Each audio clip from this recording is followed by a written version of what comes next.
Hello, it's me, Tlalocan, and I'm doing the second paragraph of animals here that are inedible from Florentine Codex Book 11, Earthly Things. And the one topic I wanted to talk about, and I think it's a perfect time, and there's a lot of misinformation, and I think way weird artist renditions. Like they're pretty creative, but I think people get more attention to the creative aspects from the artist instead of looking at the original sources. So let's start with the Ahuitzotl. The Ahuitzotl, and you've probably seen it, everyone does everything, has influenced Pokemon to pop culture to Dungeons and Dragons, cartoons from what I've seen, anime. So anyway, I wanted to talk about the Ahuitzotl. And it gives a good description. Goes to another mythological creature, or at least it's a real creature that people over-exaggerate, just like the Ahuitzotl. And I'm going to give ideas and opinions on what it is afterwards. Anyway, second paragraph, which telleth of an animal named Ahuitzotl, like a monster as is to his body as to its habit. It makes its home in the water, either in the river or somewhere in a spring. Ahuitzotl. It is very like a Tiwi. Tiwi is a small dog. I would say to me, based on the description in the same book, it sounds like a small Mexican hairless dog. So anyway, it says, the small Tiwi dog, a small and smooth shiny. It has a small pointed ears, just like a small dog. It has black like rubber, smooth, slippery, and very smooth long tail. And its tail is provided with a hand at the end, just like a human hand is in the point of its tail. And its hands are like a raccoon hands or like a monkey hands. And I want to show you what I think of a creature that has exactly this description. It is a dweller in the water caverns, its watery depths. And if anyone arrives there at its entrance or there in the water where it is, it then grabs him there. It is said that it sinks him, it plunges him into the water, it carries him to his home, it introduces him to the depths. So its tail goes holding him, so it goes seizing him. And when it grabs one, so that no one will fall upon it, so that there be fear, it is then stirs the water. The tempest spreads. Water is tossed up. It foams. It reaches far up. It overflows. Large drops form. The foam spreads. And the fish, the Xolowin, the Amilot, and the frogs all merge. The fish scatter the frogs, and the big frogs go jumping. The drowned one disappeared forever. But sometimes the Ahuitzotl, or the Tlalocan, which will be Tlalocan, I'll talk about it in the next video, raises him to the surface. The one it has drowned no longer has his eyes, his teeth, and his nails, and it has taken them all from him. But his body is completely unblemished, his skin uninjured. Only his body comes up slippery wet, as if it has been pounded it with a stone, as if it has been inflicted small bruises. And no single other person used to come to take what was there, the drowned one. The priests, the guardians of the gods, took personal charge. It is said that they were clean, for that reason they themselves took hold of him. For thus were they deluded. They said this drowned one went there to, it says heaven here, but the word they use, Alikak,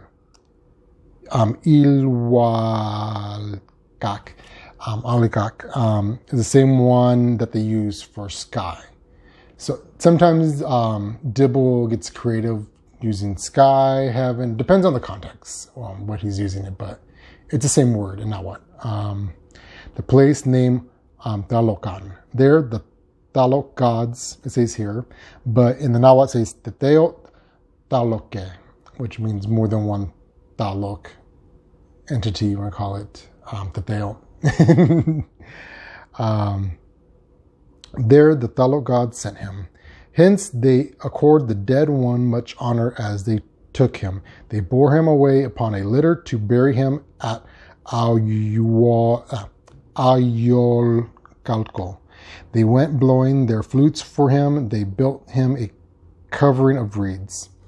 But if someone were to dare to try to take the drowned one, perhaps someone of vicious life, it is said that the Ahuizotl would also carry him off there, or else a great element called the gout would there seize him. And it was said that the drowned one was good of heart, there wherefore they bore him to Tlalocan, or he was cherished a precious green stone, wherefore it was said that Tlalocs were angered. For it was said that also that precious green stones were their bodies or their spirits. And for this reason he had been drowned. Yet it is said also that he's gone there to Tlalocan, whether he has been summoned. So once again, it was joy for his kinfolk. They said his son hath, it was a joy for his kinfolk. They said his son hath received favor, for he is gone there to Tlalocan. And there it was said would become rich. They gained as reward maize, amaranth, chia, etc. But still behold in what manner they were befuddled. It is said that if one has been drowned, the same would yet also befall upon others of kinfolk. Either they would also be drowned, or a thunderbolt would strike them, so that they would also go there to heaven, the place called Tlalocan. Hence they were careful not to bathe much. And the villainy of this little animal, when no one fell onto its hands, then it drowned no one, then it drove the fish, the shoshowiling, the amilot, and frogs up to the surface. The frogs scattered, they went jumping, and indeed some of the fish, the white fish, cast themselves on dry land. Also, Tlalocan did the same. And he who possessed a net seemed to become codevous. Thereupon he saw the fish, he fished the fish contentedly, then he continued placing the fish in the fold of his cape. This was just a little beast's way of hunting people. Thereupon the water foamed over one. Thus one there died, drowned, perished. There it became his memorial, the whirlpool, the torrent. And behold, still another example of trickery, the method of hunting people of the Ahuitzotl. When it was annoyed, it had caught no one, had drowned up none us commoners. Then it heard as if a small child wept.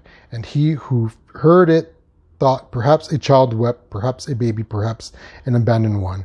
Moved by this, he went there to look for it. So there he fell into the hands of the Ahuizotl. There it drowned him. He who only saw it, who did nothing to it, the one the Ahuizotl did not drown, took it as an omen of evil. It was said he would die. It did not throw him into terror as in the fable, which is interesting why he talked about fable. Like, is there another story? Is it something that we're forgetting here? But anyway, it was only that he was sore afraid, and it blew a little upon him, that he died. A little old woman seized one. She covered it with her shift. Then she cast it into the water jar. She covered it with water. She carried it before the lords. They looked at it well. Indeed, they looked at the little animal to be a god. It is said it was Tlaloc. It was said it was the priest. Then they commanded the little old woman to leave it there where she has gone to take it. They told the little old woman, she has done evil. She said, in some way it will destroy me. I took only one. I have damaged its spirit. I have taken its power. It drowns people. There are drownings. So that's the whole story on that one. I think that's weird about the Dibble edition here is, okay, so you see these two other creatures here, which also connects to what it's going to be. So 230 is the Ahuizotl, and then below it is the Ahuitzotl. So, you know, water dog and then water coyote, and they have the Ahuitzotl. But these pictures, for some odd reason, they put it as habits of the Ahuitzotl. But it's in the Ahuitzotl section of the book, and I'm going to show you that right now. So here is the Florentine Codex Book 11, just to show you. Here you see the picture below the sawfish, the eye squinkly, and what you kind of see right to the image, it says eye squinkly. And then you go to the next page, and you see the Ahuitzotl, and it talks about it. Well, the other previous page talked mostly about it. Below it is the chapter about the Ahuitzotl. And so if you go to the next page, you'll see that these images are in that section. And if you look at that bottom image, it has a woman capturing a Ahuitzotl. But if you look in the Florentine Codex from Dibble, it says capture of the Ahuitzotl. So there is a mistake on the book that is obviously, I don't know if it was just quickly or anything like that, but that's what's going on. So here is a water opossum. If you look at the hands, they look like a raccoon or monkey hands, as you can see. Its tail is black, just like the description. And you can see it looks like the pictures I was showing you before.